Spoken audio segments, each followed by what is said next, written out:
Talagang, mayroon pang, continuation ang nangyaring mga ano, mga patutsada, mga atake ni Duterte. Hindi nagtapos doon sa rally noong, Sunday sa Davao City ang kanyang mga patutsada, kung ano-anong mga sinasabi. Kaya lang, parang napapansin natin parang napapansin natin ano, nasa tama parang pa bang pag-iisip ito si Duterte. Kung ano-anong sinasabi, ha? Nananawagan, nananawagan sa military, o anong iniisip niya? Magkudeta ang mga militar? Ngayon naman, ang binasabi niya naman, iniisip na daw nila, pinagpaplanuhan nila na ihiwalay na lang ang Mindanao. Sila raw ni dating speaker, Pantaleon Alvarez. Matindi 'to. Pero dapat ano 'to, hindi na 'to puwedeng palampasin ng, gobyerno ni Duterte. Hmm? Nagiging banta na ito sa seguridad ng Pilipinas. Panoorin natin yung mga pinagsasabi niya, mga kabunyog. Kung mag-independent tayo, kung kailan ako gusto ko talaga, gusto ko na. Nagsawa na ako sa ilang presidente na kasi from one Cory. Wala nangyari sa Pilipinas. By the way, there will be a sort of a regrouping in the political arena dito sa Davao. Uh, Still in the works. Pero si Congressman Alvarez ang titignan ko, siya magdala ng partido. Matanda na ako. Ito siya, bata pa. Kasal lang nga ito ng panglimang asawa.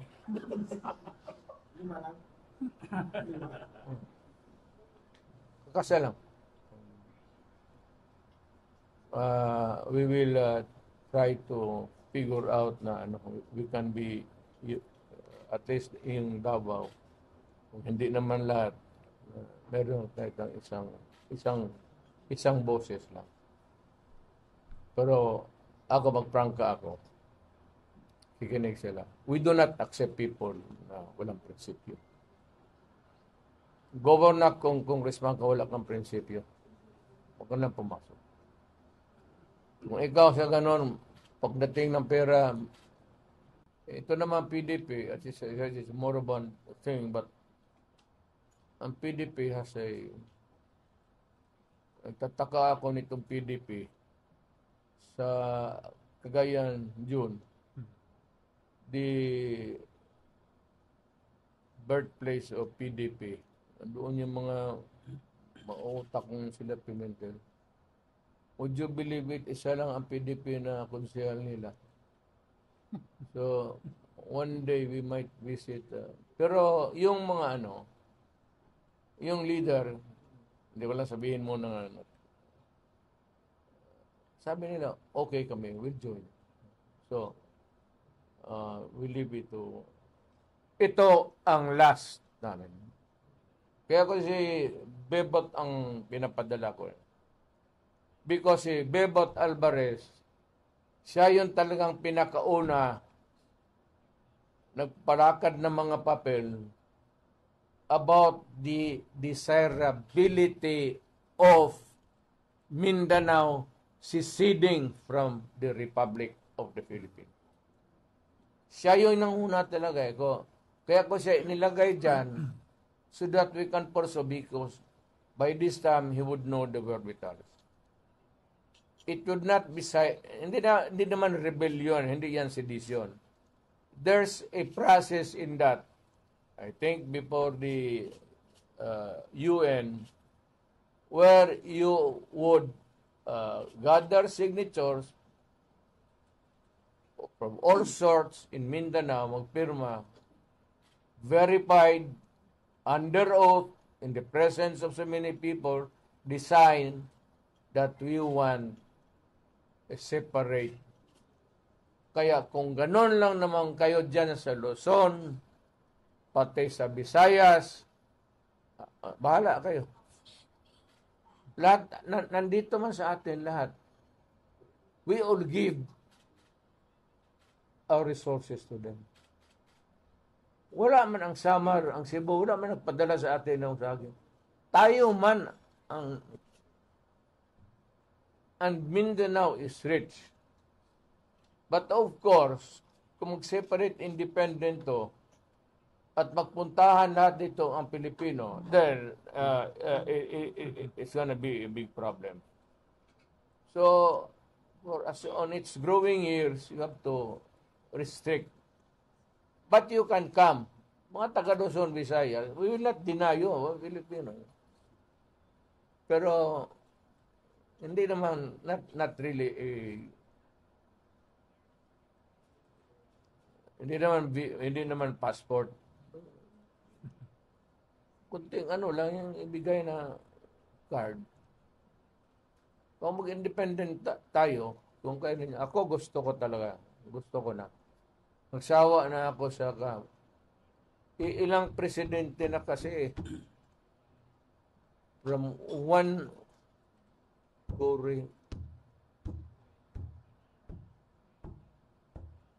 wala nangyari sa Pilipinas. Anak, wala nangyari sa Pilipinas. Kaya we'll try to make a political party. Ako, in front of Bebot now, I would insist na kukuha tayo ng mga partido na mga party mates na at least may, hindi naman yung prinsipyo the highfalutin thing, but marunong magtingin. Saka hindi yung convenience na isang liparan lang dito. But I do not really, wala akong masabi dyan sa mga congressman na pagkatapot for PDP yan, takbo na kaago doon sa lakas. Okay lang. Pati yung mga tao ko, ubos. Pero yung anak ko, pati si Ungab, I understand. Pero, kaya sabi ko, hindi tayo magkaintindihan. No?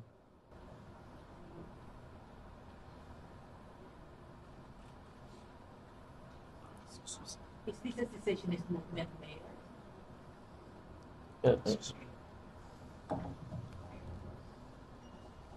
Again? Is this a secessionist movement because you wanted to cut out from... No. It has been, it is not a Sobrosa thing. Hindi yan by whisper. Talagang openly yan. Bebot has been going around convincing people. Pero kami, alam ko, maganda yan, pero hindi pa wala pa yung dumating yung ano talaga yung nakita na natin yung baski na anong gawain natin, wala tayo. The next president again would be as lousy as they will. We cannot take, may ano tayo, may at stake is our future and our children. So, separate na lang tayo. Sir, will this endorse a new president, sir? Ha? Will this endorse a new president, the new party that you are... No, wala na ako. Retired. I will just be an advisor. At kung may itong matuloy man itong Mindanao, I will not run for any public. Who is a possible runner, candidate? Ako? Can you, if not you, who is the possible candidate for that? Well, bahala na. Kung sino nandito, mga politiko, magkonbensyon sila, malinis, walang bilihan. Sinisisi mo kung sino-sinong presidente. Ay ikaw, naging presidente ka na. O anong nagawa mo? Di ba? Hindi na naman nakakatuwa itong mga pinagagawa ni Duterte. Ewan ko bakit may mga naniniwala pa rin dito. Kaya lang, sa parte din ng gobyerno ni Marcos, hindi niya na dapat tinotolerate ito.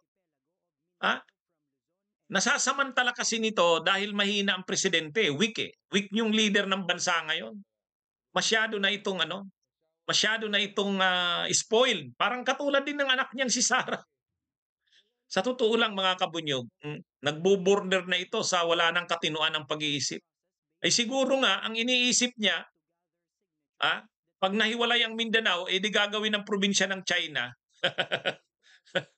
Kaya lang, mali yan mga kabunyog. Siya lang naman ang nag-iisip ng paghihiwalay ng Mindanao. Pero sa tingin ko dito, alam niya namang imposible mangyari yan. Hindi naman papayag ang mamamayan ng Mindanao na humiwalay sa Pilipinas. Saka, unconstitutional na yan. Unconstitutional na yan. So ngayon, mga kabunyog, mga kababayan, ang gusto lang na mangyari dyan ni Digong, sa tingin ko, ni Duterte, i-consolidate yung Mindanao. Gagatungan, susulsulan ang mga taga Mindanao na parang papalabasin, inaapi ang Mindanao, parang ang papalabasin, halimbawa, sa budget, tingnan nyo ang Davao City, 2 billion na budget ng first district ni Congressman Pulong inalis, ginawang 500 million na lang. Yan yung mga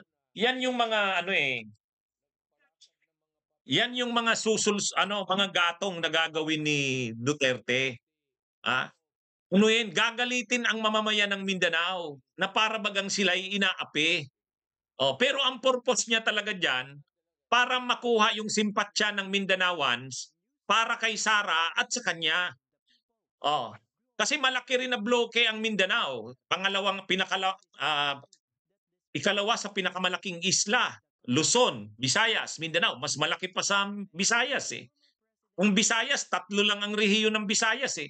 Region 6, Region 7, Region 8. Ay ang Mindanao, Region 9, Region 10, 11, 12, 13, 14, ang 15 yata, BARM na.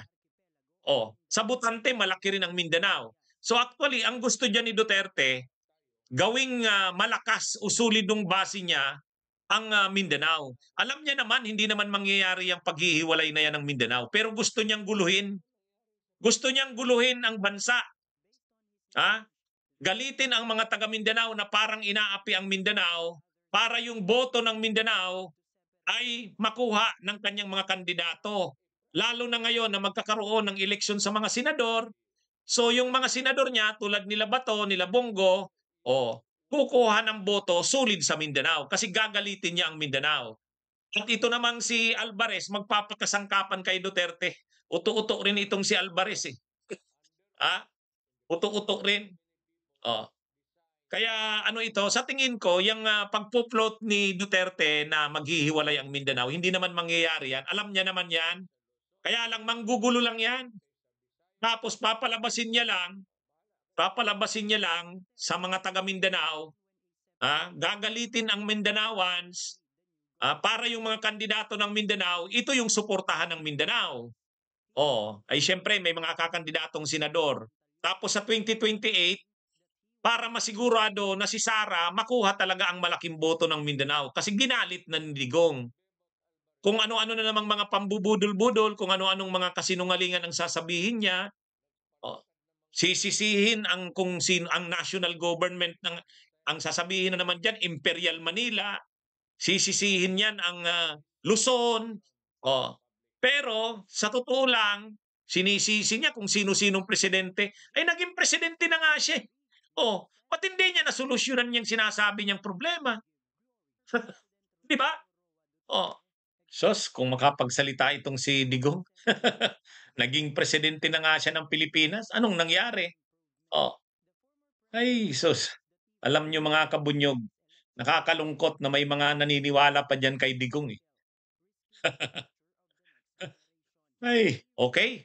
Sige mga kabunyog, mga kababayan. Mga kabunyog, magandang araw sa inyong lahat. Bunyog, bunyog, halikan na kasama ka. Bunyog, kapag buklod ay may pag-asa. Luzon, Visayas, Mindanao, isa ang pananaw. Sa bagong Pilipinas ang bunyog isisigaw. Bunyog inyo.